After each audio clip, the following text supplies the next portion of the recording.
Well, hello, and welcome to the Growth Mindset Podcast. Join me, Sam Harris, on my journey of curiosity and growth.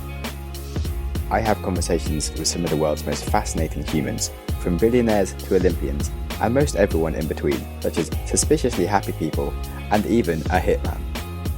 Success isn't just for successful people, it is earned, and you can earn it too. I find out how ordinary people become extraordinary to fuel your own growth mindset.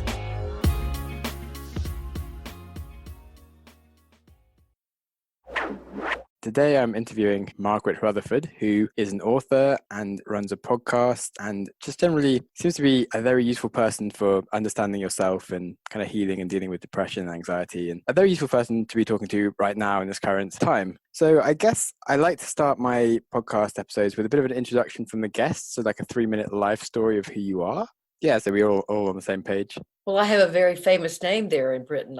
Dame Margaret Rutherford was quite the actress, and I think she was a dame. Anyway, people have said, oh, you have a famous name. I'm a clinical psychologist. Actually, in my 20s, I was a professional singer. I sang jingles, which are radio and television advertisements, when I was younger. And so I spent a lot of time in front of a microphone. And then I sang jazz at night, and I loved doing that. I loved music. I loved performing, but I didn't particularly like the lifestyle. So I heard about this thing called music therapy, and I went to a university in Dallas, Texas, and in fact that's where I was living, and studied music therapy. But then when I actually did my last internship as a music therapist, it was at a psychiatric hospital, and that's where I discovered what I really wanted to do. I had been in therapy in my 20s because I was living a fairly chaotic lifestyle as a musician, must admit, and therapy had really helped me. In fact, it's one of the reasons I think I recognize that that kind of life was just great for some people. It wasn't great for me. In about 8 or 9 years, I went from closing down the Fairmont Hotel at night with my jazz group to 8 or 9 years later seeing my first patient. And I've always thought that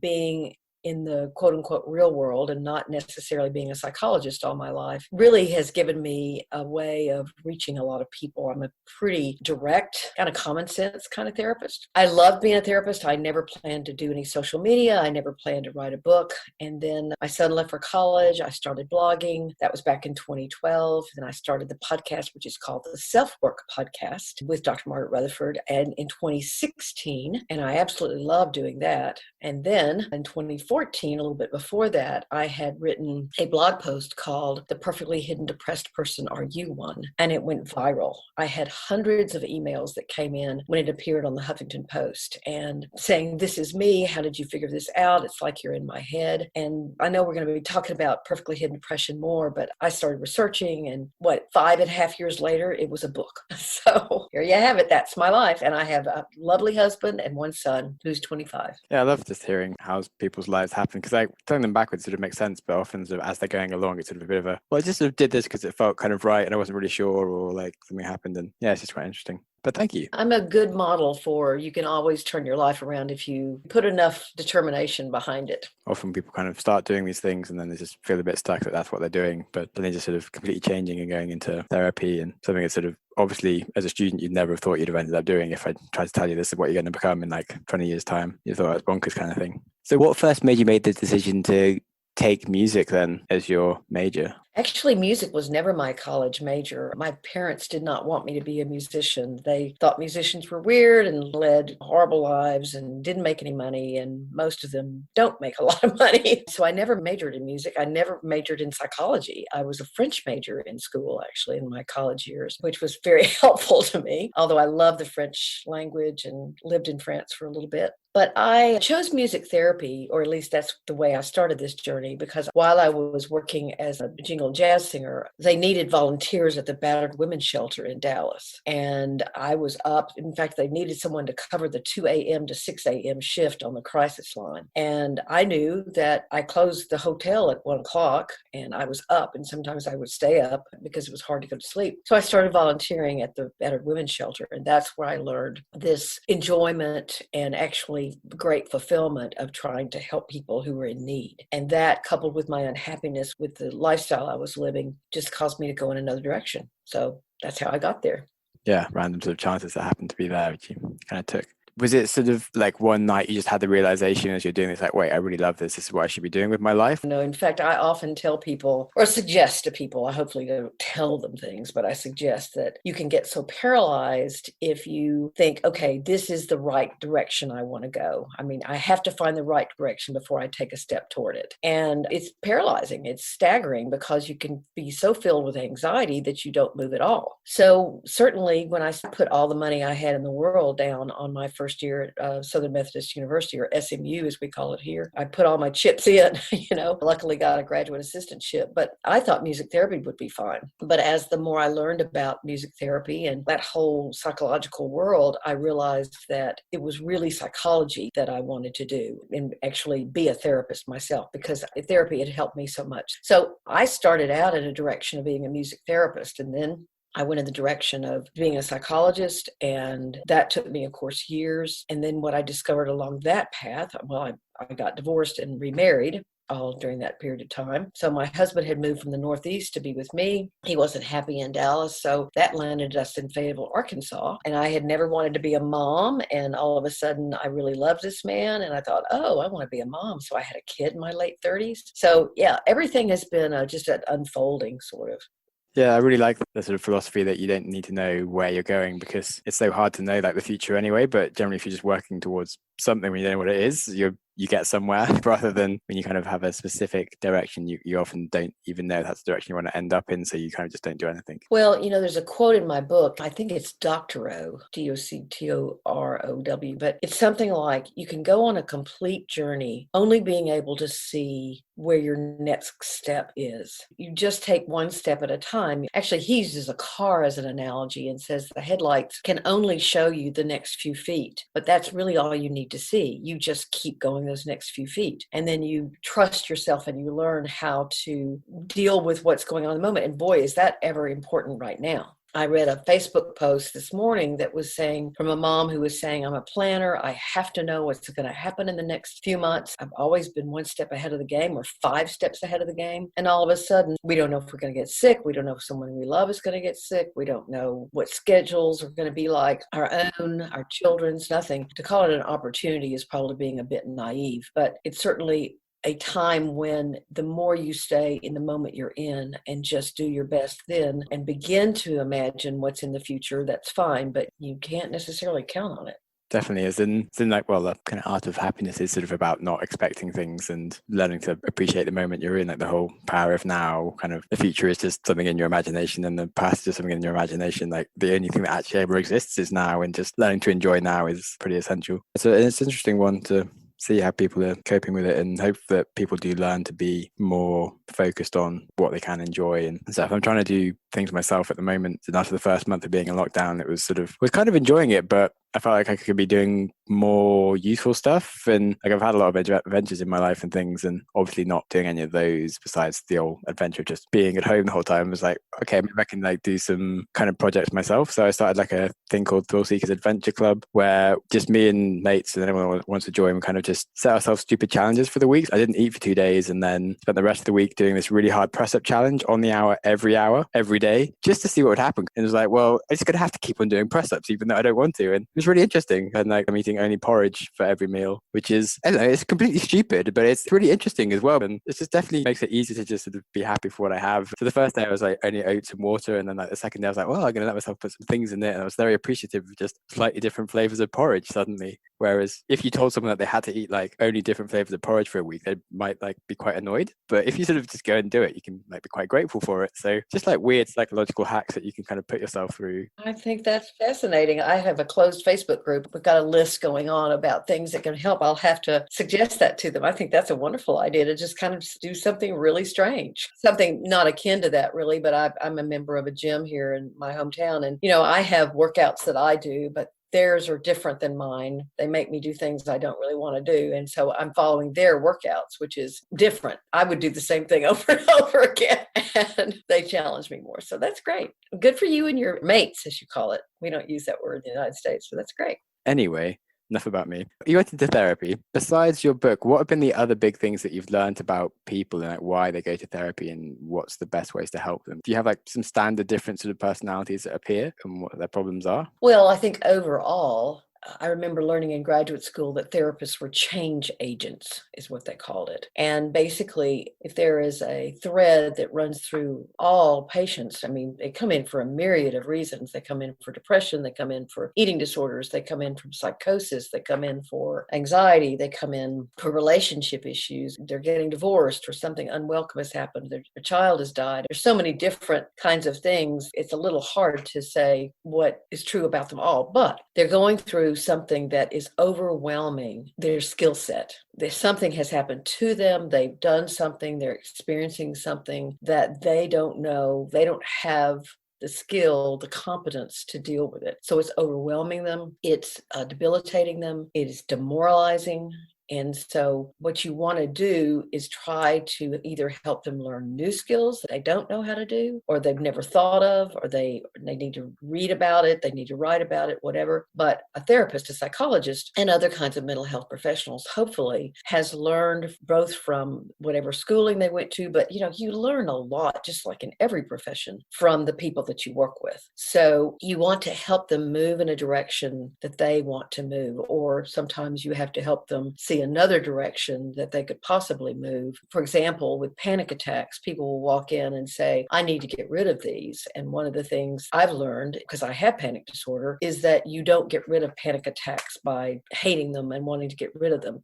And that's something usually people don't realize. They say, well, why would I accept their presence if I want to get rid of them? And yet acceptance is often the way you actually manage something or learn to work with something, because you accept its presence in your life. You might not like it, but you can accept it. But anyway, enough about that. So basically, therapy is about change. It's about insight, and insight is very helpful to people, meaning they can sort of begin to think about how their past may be affecting their present, or beginning to connect the dots in different relationships they've chosen, or they can see when their depression started or their anxiety started and what tends to trigger it. They can talk about the trauma that's caused them post-traumatic stress disorder, and we can work through that trauma and go over that trauma again in a hopefully supportive way. But the whole point of any of that is to help them change their behavior. I'm a firm believer, Sam, that insight is a wonderful thing to have, but where you get your hope is from changing your behavior. Seeing yourself have the same sadness or have anger or have fear or whatever your feeling is or your thought is, and to gain a better response to it so your life is more stable and more secure. That's a lot. Yeah, there's quite a few different directions to go in from that. As in, if there was one thing that you could teach humans that would then stop so many people to then need therapy, what do you think that one thing would be? Well, people do horrible things to each other, and especially to their children. Trauma is part of so many people's lives, and so many women are sexually abused and men are sexually abused. The harm that people do to other people, I think that many of the problems we have would be far less severe. And then, of course, just good self-care. I mean, there are a lot of people who count on medications too much to change their mental status. And they don't get regular exercise, and they don't eat well, and they don't have a spiritual life of some kind, and they don't know how to be mindful or meditate. There are things that you can do that you are in control over, that if you do those things, they greatly influence how the status of your mind and your heart. I also think, Dr. Brene Brown's work is very important here, and I've tried to follow that up with Perfectly in Depression, is that so many cultures believe that you never reveal vulnerability. That's frailty, or there's something wrong with that. And actually, it's my personal belief and my personal observation with the hundreds of people I've worked with, that the more comfortable you are with accepting your own vulnerabilities and not having any shame about them. I mean, for example, I'm a really impatient person, not with my patients, but personally, I don't wait in line well. I guess I'm very entitled and think I should go first. I was a spoiled brat when I was a kid, and maybe that has something to do with it. And my son will sometimes laugh at me and just go, Mom, you have a plane to catch? I mean, calm down. I'm very time oriented, and so I'm impatient. That's a vulnerability of mine. I also have strengths. I have a good sense of humor. And so my good sense of humor doesn't define me any more than my struggle with impatience, nor does my struggle with impatience define me any more than my sense of humor. So what people believe is that if they reveal their vulnerabilities, if they say to somebody, yeah, I get really scared when X happens, or that really makes me mad and I don't know why, or I was abused as a child, or whatever the revelation is. They think that people are going to, or that they themselves then are defined by that. There is a hashtag called vulnerability is strength. And I totally believe that because I accept I'm impatient. And someone looks at me and goes, Margaret, you're really impatient. I go, yeah, I know. I am impatient. Sorry if I'm being a jerk. But if I don't accept it, I'll get defensive. I'll say, I'm not impatient. What are you talking about? I'm a very patient person. So if you accept what you struggle with and what your vulnerabilities are, then you can go with the flow. You don't have to get defensive. You can accept. It gives you a lot of power. It's actually empowering. Glad I asked that question. And then also you went into panic attacks. That was really interesting what you said about accepting them, because I think half of the cause of panic attacks is the panic of having a panic attack kind of thing. And if you're not so worried about it happening, I don't think it's such a problem, I guess. Do you know that on a personal level? Do you also have anxiety or? Yeah, I never really used to suffer from it, but then I had this one episode last year, very long story involving someone getting slightly obsessed with me. And yeah, long story with knives and scary stuff and people maybe dying. Nothing truly bad happened, but yeah, when it was all kind of over, I sort of just had like a weird panic attack of it like all coming out, because I kind of had to deal with all of these things, and then suddenly it was sort of over, but then like my brain just needed to like flush out all like the other half of it, if like maybe I'm the weird one. I kind of just went into this weird like 10 minutes. I felt like I had all the symptoms of panic attack inside me. It felt like I'd almost taken drugs or something. Well, often when you're dealing with something like that, a very dramatic, frightening scenario, you don't process the feelings. You don't have time. You don't have energy. You just do what you need to do, but they're waiting for you, i.e. PTSD. Yeah, but I definitely have sort of noticed what the feeling like is, if anything sort of anxious has then sort of come inside me. Like I sort of noticed what that feeling is kind of thing, but haven't been too controlled by it or anything as of yet. I'm generally pretty calm about most things. I mean, I've been raped and arrested for things that I haven't done and quite a lot of stuff, and generally put myself in stupid situations and nearly died a few times and was quite chilled out about the whole thing. I always get a bit bored when things aren't going wrong. If that's a bad trait to have, I don't know. Probably something wrong with me a little bit. Then like I need a certain level of adventure regardless of what's going on. Things that are like normal and easy just have no appeal. You know what I mean? You're a little bit of an adrenaline junkie. Yeah, exactly that. I think that's the word. But yeah, so it's interesting to actually be on the other side. Well, you make a great point, because the panic about panic is often becomes the problem. And so one of the things about accepting its presence is that you just expect it to be there. You just say, oh, okay, here it is. And that's my panic. And you start noticing where you feel it in your body. And then you just get very externally focused. But you don't go, oh my God, I'm having a panic attack, because you're going to fuel it. And your sympathetic nervous system is going to go nuts. So if you just try to calm down, then you'll do much better. My flatmate had some terrible things happen, but then started getting a lot of panic attacks and stuff, and sort of seemed like she'd work herself up to things. And certainly other people that I know who seem to sort of make things worse for themselves by kind of worrying about the things that they're worried about. And you're like kind of like two problems when you only have one problem if you didn't worry about the worrying thing. It's very easy to just hit them with the logic or have the logic, but it doesn't always help when you just tell them that they're not helping themselves. And so yeah, trying to frame it in the right way is why I would kind of love to spend some time looking into how to become a therapist to sort of say these things better, because I'm quite upfront and direct, like you said, that you can be with sort of, I'll see the logic of why someone's being stupid and how they could help themselves. I have looked at people and said before, well, this is what I do and I don't see any reason to change it. And I'll look at them and say, you're in a therapist office. You really think this is working for you? I'll be pretty direct and just say, well, I can't convince you to change this, but I really want you to try to assess a little more objectively if it's working and if it's fine. But if it's not, then maybe you ought to consider that there might be other ways to go about something or do something or whatever. That's cool. And so how do you deal with relationship issues? Do you have some people that you're like, well, what, these people should just never be together anyway? What are they doing? Like if they sort of fight to stay together, they're just hurting each other? Or do you always just try and help them sort of fix things? I don't personally believe that it's a therapist's job to decide for a couple should they be together or not. I mean, there's some people who stay together for many reasons that I personally might not, or they get divorced for reasons I personally might not. But so my personal feelings about whether or not they have what it takes to be a successful couple is really not up to me to decide that. What it is up to a good therapist who has worked with couples a lot, and you have to be careful because not all people have gotten training in couples work. Some people just see couples and they've really never gotten any training for it. But basically what you want to help couples with, your job is to help both of them at least feel like you understand their perspective. You may not agree with their perspective, but that doesn't really matter. If you understand it and they feel understood, they're much more likely to give what you say credence. because you have at least supported them to the best of your ability in where they're coming from. Now, again, I mean, I've had people who have been abusive to their partner look at me and say, I'm just not abusive. And I know they are. And I have to, at things like that, say, well, I'm not going to agree with you there, but can you tell me, what do you call it? I try to at least help them understand that I want to know how their minds work. But then what you're wanting to do is try to point out both common errors they're making. Are they very defensive with each other? Are they in constant conflict? Do they criticize each other all the time? Do they interrupt each other? Do they withdraw from each other? Are they too focused on their children and not focused on themselves? There are lots of problems. You help people see options. There are a lot of dynamics there. Yeah, that's really fascinating. Thanks. So how did you then put all these things together to write your book? So you were writing a lot of different blog posts at the time, and then just the one took off?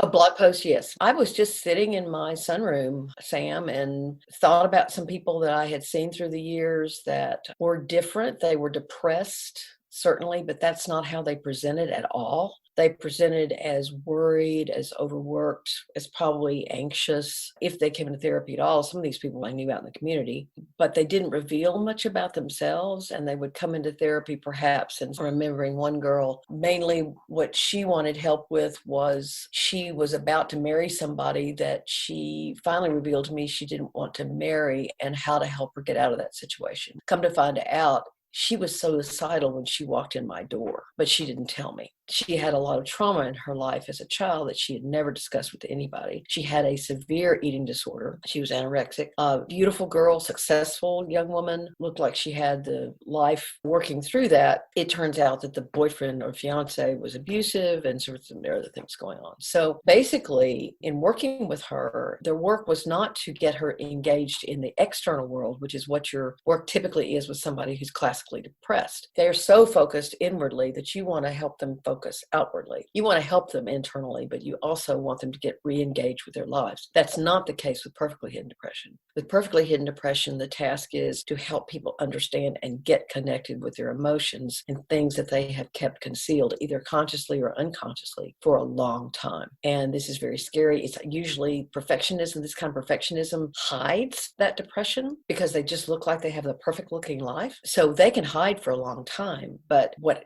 the people who came to me and talked to me about it told me that it's a very lonely and despairing life because no one really knows these people. So I wrote about that, long story short, and that's when the post went viral. It was incredible. Hundreds of emails. And I called the post, "The Perfectly Hidden Depressed Person, Are You One?" And that got me interested in the topic. Perfectionism has been known to be a problem, a character trait that can cause a lot of problems for years. I mean, I didn't come up with that idea. But Terrence Real, who's a psychologist here in the United States, wrote a book called I Don't Want to Talk About It. And it was about covert depression in men. And he did talk about that you just can't see this kind of depression. It's different from regular depression. But to my knowledge, no one had hooked up the idea of perfectionism with depression. People thought that perfectionism is an anxiety kind of problem, but I actually think that it has roots in emotional trauma and the need to avoid that, deny it, discount it, all that kind of thing. And that's what the book is all about.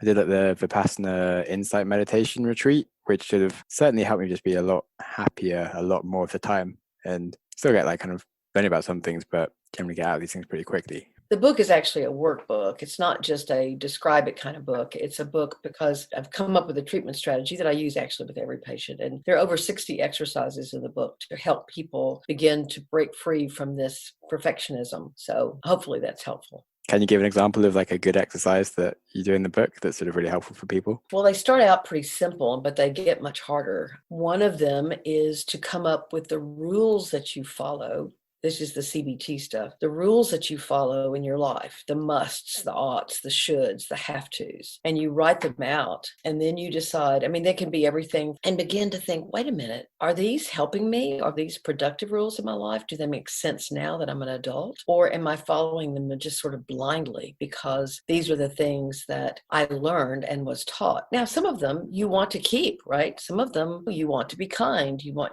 there are things that you learn that are very much helpful to you in your life. But people with perfectionism have a lot of rules they're following that are not particularly helpful in their life. Now, that's on down kind of in the middle of the book. So the first exercises are much more simple than that. Things like one of the first exercises is to draw circles that are within each other, and a small circle first, and then a larger circle, and then a larger circle, and to actually begin to think about who your friends are. That's sort of a circle of intimacy. Who are the people that really know you well? Who's in the inner circle? Who's in the outer circle? And who's in the very outermost circle? And a lot of people with perfectionism, or that shaming kind of perfectionism, don't have maybe anybody in the inner circle because they keep a huge wall between themselves and anybody else.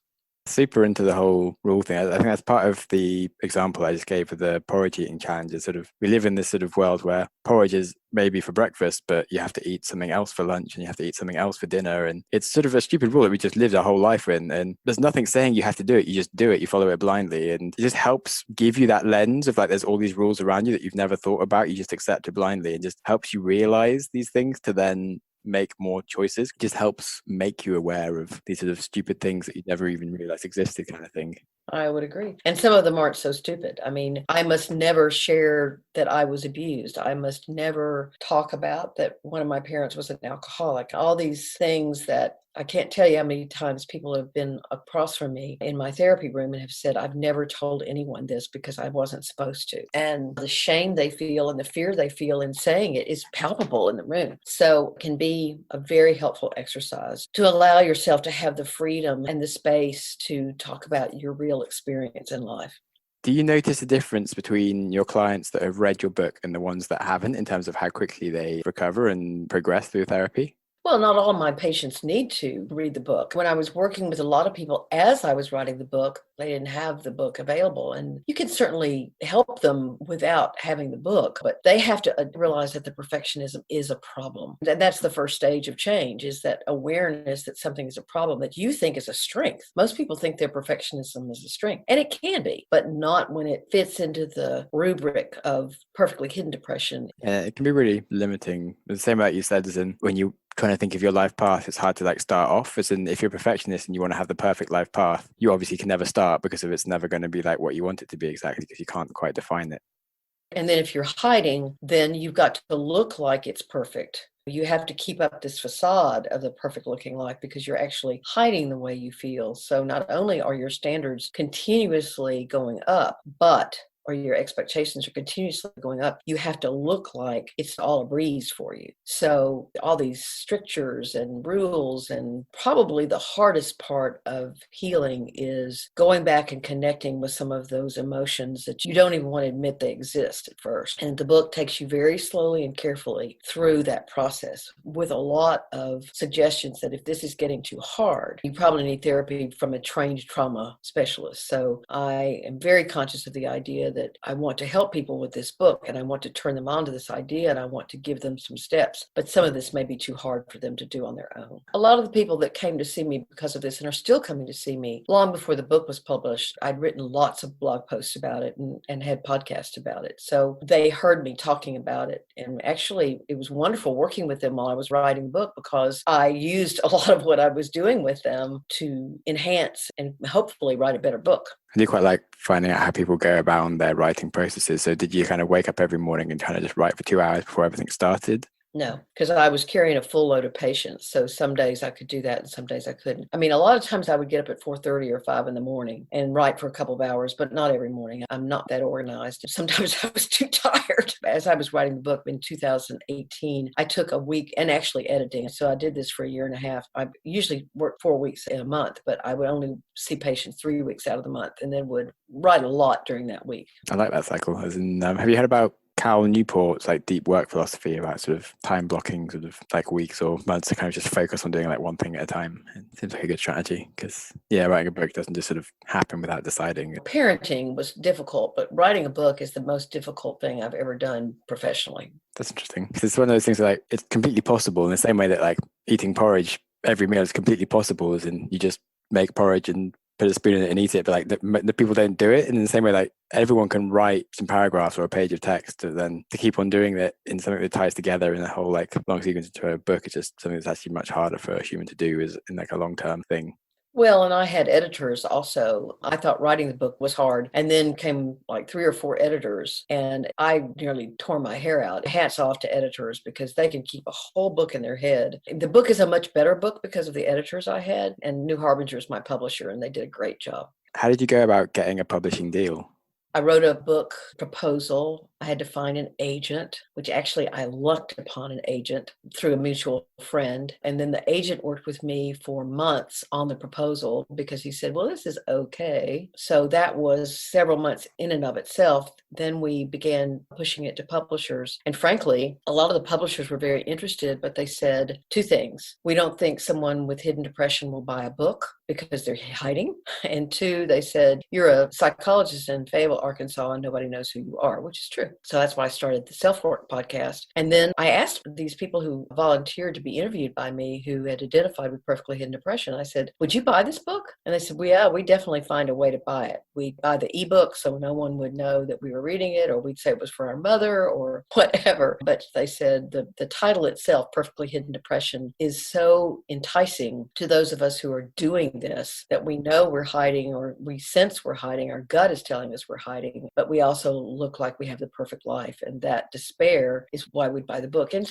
for an unknown author, the book is doing pretty well. So it's good. I think it'd be useful for a lot of people, and something that needs to go onto my list. It is available internationally. It'll take you a little longer to get it, but it is available. Cheers. Have you had any people with like major anxiety with the recent coronavirus things, and what's been your main piece of advice for people? Because I mean, you mentioned that people just need to focus on like current times. Well, I think you have to recognize how the trauma in the background, or perhaps it's in the foreground for you. Perhaps you have someone you love, or maybe perhaps you yourself have been ill or whatever, but just all the changes and all the ambiguity, the backdrop of that is constant. And of course, if you obsess about it, people who are watching multiple channels or have multiple sources of reporting are doing themselves a great disservice. So you want to keep abreast of what's going on, but you cannot ruminate about it because you will go down the rabbit hole of anxiety. There's just no doubt about it. Limit your exposure to it. Do your best to provide structure. Be kind to yourself. Realize you're not a teacher and you're trying to work from home, and home is home. Home is not work. Give yourself a break. Do what you can. Hopefully your partner and you, or if you have one, are handling things well. Still practice good self-care. Laugh. Listen to podcasts. Whatever will help you distract yourself. And then just try to stay as much as you can in the moment, because definitely the people that I see are struggling the most are people who are these highly organized, way ahead of the game kind of people, and they are really struggling. So when people come to therapy, they're having to learn a new skill, and it's not one they particularly wanted to learn. Hopefully we'll become a bit stronger because of this and learn some new skills. I hope so. Okay, then last few things. What is one of your earliest ever memories? I don't know if I remember this because I've been told about it or because I actually remember it. It's this kind of mixture of things, but I was kind of sickly as a kid and they had to take me to the hospital a lot. And I remember falling out of a baby bed. I was leaning up against the baby bed and the side of it collapsed and I fell out. That's my earliest memory. Wow, that's funny. Okay, what is one of the kindest things that someone has done for you?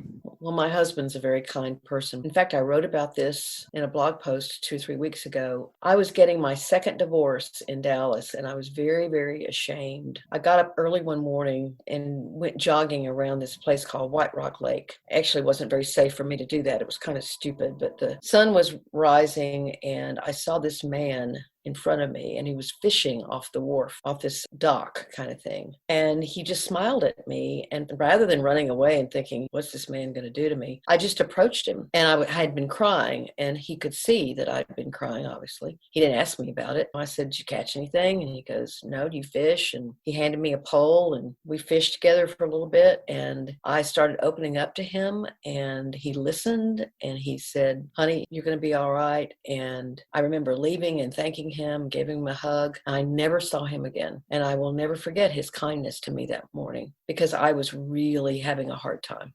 So that's what comes to mind. I'm sure there are many other kindnesses that have been done for me, but that's probably the kind, especially from a stranger. Yeah, I guess when you needed it most kind of thing. Yeah. But you never know when it might be that someone needs it most, so you should always be kind to people. I realized that I wanted to ask you a bit more about your divorces because you said that you have people that sort of scared about these things and being vulnerable and stuff. And would you be willing to discuss that and like what caused them and how you kind of came to realize that? Let's just say I was very immature in my 20s and I made some choices that were not mature choices. In the first marriage, I ignored a lot of things that I shouldn't have ignored. And the second marriage was about trying to fix one mistake that I had made. And I actually turned out to make a much larger mistake by marrying this person that was not kind to me at all. And there are lots of reasons for that, but I unfortunately can't go into all of them right now. It's been lovely having you. Thank you so much. Thanks for being on the show, and you're welcome, Sam. Look forward to hearing more about you and hearing some of your podcasts, reading the book and these things. Enjoy your porridge. A little cinnamon helps a lot. This is true. I hope you enjoyed the episode as much as I did. My goal for this podcast is to help make people happier and wiser, and I'm also working on a few other projects in the podcasting space to achieve the same thing. I run the Wiser Than Yesterday podcast with a friend, where we read and discuss a great non-fiction book a week. Talk about things like philosophy, psychology, the economy, self-improvement, and business. Books such as The Black Swan, Anti-Fragile, Invisible Women, How to Win Friends and Influence People. It's a great resource. Most recently, I've been building an app, Syncify. It's really to level up your podcast experience. You can connect with your friends in the app and listen to the same things. So you can listen live in real time with each other, or create shared playlists and catch up at your own pace. You learn so much more by discussing ideas with friends. It's really silly to listen alone. You can also discover and share brilliant episodes with ease without having to try and recommend podcasts in different apps and just it all getting lost and confused. So it's also good for combating isolation and mental health. I personally find social media quite antisocial, and I just don't find it easy to reach out to friends to chat for no real reason. But I do love doing things with other people, and listening to the same content means that I can naturally talk about the same things, and it just gives me that friend time without going out of my way. So I really hope that it can help you, and I just would love you to try out the beta version and help us build this. And obviously do invite your friends. It's all about friends. So you can find out more about Syncify app by going to syncifyapp.com. Thanks for listening.